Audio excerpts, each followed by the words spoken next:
নমস্কার বন্ধুরা, তোমাদের সবাইকে শৈলম কিচেনে অনেক অনেক স্বাগত। আশা করি তোমরা সবাই ভালো আছো এবং সুস্থ আছো। আজকে রুই মাছের মাথা দিয়ে কচুর শাক রান্না করব। এর জন্য কড়াই গরম করে নিয়েছি। এর মধ্যে রান্নার তেল আমি 4 চামচ দিয়ে দিয়েছি। তেল গরম করে এর মধ্যে কাঁচা লঙ্কা 3টে অর্ধেক করে কেটে দিয়েছি, 1 চামচ কালো জিরে দিয়েছি এবং 1 চামচ 5 ফোড়ন দেবো। এই মশলাগুলো একটু বেশি পরিমাণে দিতে হবে। এই ফোড়ন খুব ভালো করে ভেজে নিতে হবে। এদিকে কচু শাক এবং পাতা এবং ডাঁটা আমি টুকরো টুকরো করে কেটে নিয়েছি। এখন এই ফোড়ন ভেজে নিয়ে এর মধ্যে কচু শাকগুলো দিয়ে দেবো। দেখো, আজকের কচু শাক আমি ভাপিয়ে নিইনি। যদি গলা ধরে তার জন্য অনেকে তেঁতুল এর সাথে দিয়ে দিতে পারেন বা লেবুর রস দিয়ে দিতে পারেন। এখন এর মধ্যে দিয়ে দিলাম 1 চামচ জিরে গুঁড়ো এবং এর মধ্যে দিয়ে দেবো স্বাদ মতো লবণ এবং পরিমাণ মতো হলুদ। এগুলো দিয়ে খুব ভালো করে নেড়ে দেব। বারবার নেড়ে নেড়ে রান্না করতে হবে। যেহেতু আমি এর সাথে কোনো রকম জল ব্যবহার করিনি, তাই জন্য মিডিয়াম ফ্লেমে বারবার নেড়ে নেড়ে রান্না করতে হবে। তারপর ঢাকা দিয়ে 2 মিনিট অন্তর অন্তর ঢাকা খুলে ভালো করে নেড়ে দিতে হবে। এইভাবে কচু শাক বারবার নাড়ার জন্য কচু শাক সিদ্ধ হয়ে যাবে এবং অনেকটা কমে আসবে। এখন এর মধ্যে আদা আমি গ্রেট করে দিয়ে দিলাম।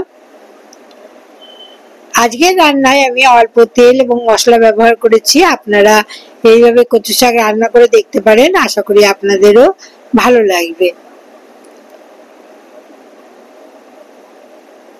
দেখো, এইভাবে নেড়ে নেড়ে কচু শাক রান্না করতে হবে। এতে কচু শাকগুলো তাড়াতাড়ি গলে যাবে এবং ডাঁটাগুলো অনেকটা নরম হয়ে সিদ্ধ হয়ে যাবে তাড়াতাড়ি।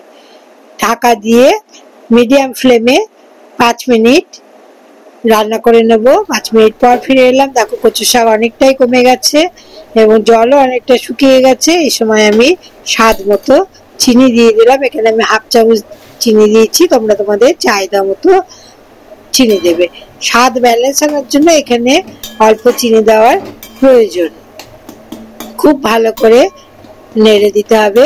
এদিকে আমি 2টি রুই মাছের মাথা ভেজে রেখেছি। এইভাবে যখন শাক প্রায় গলে যাবে সেই সময় রুই মাছের মাথাগুলো দিয়ে দিতে হবে। ইলিশ মাছের মাথা দিয়ে তো আমরা কচু শাক খেয়েই থাকি। তো আজকে আমি রুই মাছের মাথা দিয়ে কচু শাক রান্না করলাম।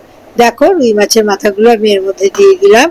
দিয়ে খুব ভালো করে নেড়ে নেব এবং ঢাকা দিয়ে লো ফ্লেমে প্রায় 2 মিনিট রান্না করে আমি নামিয়ে অন্য পাত্রে ঢেলে নেব।